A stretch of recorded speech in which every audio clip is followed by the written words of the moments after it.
किसी भी मूर्ति के अंदर तप और उसके अंदर गुण धर्म लाने के लिए ये सब बहुत अति आवश्यक है।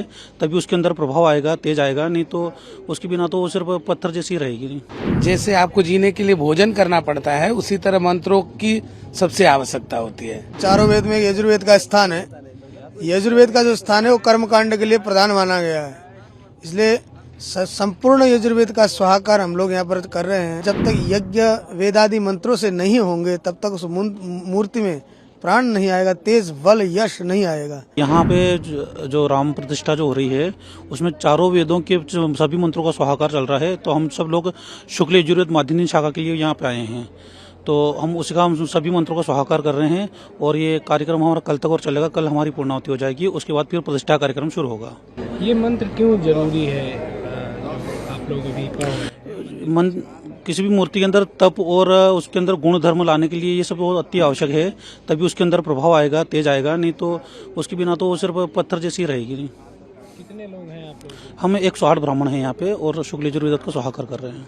यज्ञ तो अक्टूबर से ही चल रहा है, लेकिन शुक्ल यजुर्वेद का पारायण 10 तारीख से हो रहा है। 10 से 14 तक का है। हम सभी शुक्ल यजुर्वेद के ब्राह्मण हैं और 14 तारीख इसकी पूर्णाहुति होगी। कितना जरूरी होता है महाराज जी ये यज्ञ करना? जैसे आपको जीने के लिए भोजन करना पड़ता है, उसी तरह मंत्रों की सबसे आवश्यकता होती है। हम सब यजुर्वेद के ब्राह्मण हैं। चारों वेद में यजुर्वेद का स्थान है। यजुर्वेद का जो स्थान है वो कर्म कांड के लिए प्रधान माना गया है, इसलिए संपूर्ण यजुर्वेद का स्वाहाकार हम लोग यहाँ पर कर रहे हैं। और हम सब 108 ब्राह्मण मिलकर के भगवान श्री राम की सेवा में यहाँ उपस्थित हैं और हमारा मन बहुत ही प्रसन्न है। कब से कर रहे हैं और इस यज्ञ का महत्व क्या है? यज्ञ का महत्व है, जब तक यज्ञ वेदादि मंत्रों से नहीं होंगे तब तक उस मूर्ति में प्राण नहीं आएगा, तेज बल यश नहीं आएगा। इसलिए यज्ञ करने के बाद ही, संपूर्ण वेदों के यज्ञ करने के बाद ही मूर्ति में पवित्रता आती है, मूर्ति में तेज आता है, इसलिए यज्ञ करते हैं। प्रधानमंत्री जी ने भी आह्वान किया है कि जो है लोग दीपोत्सव मनाएं 22 जनवरी को। जी बिल्कुल बिल्कुल, उन्होंने भी आह्वान किया है और हम लोग भी आए हैं।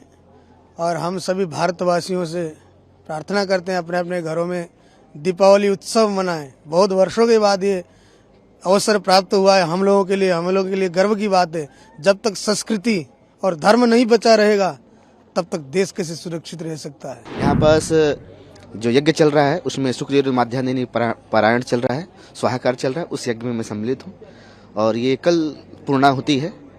कल शुक्ल यजुर्वेद स्वाहाकार का पूर्णाहुति है और ये प्राण प्रतिष्ठा हेतु हम लोग यहाँ पहुँचे हुए हैं। इस यज्ञ का महत्व बता दीजिए आप। महत्व, प्राण प्रतिष्ठा चल रही है। प्राण प्रतिष्ठा में यज्ञों का बहुत बड़ा महत्व है। और जैसे कहा गया है, दैवाधीनम जगत सर्वम मंत्राधीनम च देवता ते ब्राह्मणाधीनम तत्सत् सर्वदेवता, मतलब ब्राह्मणों के अधीन ही मंत्र। तो इसलिए हम लोग मंत्रों का पारायण कर रहे हैं, वेदों का पारायण कर रहे हैं। इसमें पारायणों का बहुत जरूरी है। वेद का पारायण होना, चारों वेदों का पारायण होना ही बहुत अच्छी बात है। इसलिए हम सब चारों वेदों का पारायण कर रहे हैं। आज क्या करेंगे आप? आज हम लोग शुक्ल यजुर्वेद का ही पारायण कर रहे हैं और स्वाहाकार, उसी मंत्रों से स्वाहाकार होगा। कब तक चलेगा? ये कल चलेगा। कल तक 14 तारीख तक चलेगा। कल पूर्णाहुति है। कल के बाद से भी कोई पूजा? हाँ, कल के 16 तारीख से प्राण प्रतिष्ठा का पूजन चालू होने जाना है। वो 22 तारीख तक चलेगा।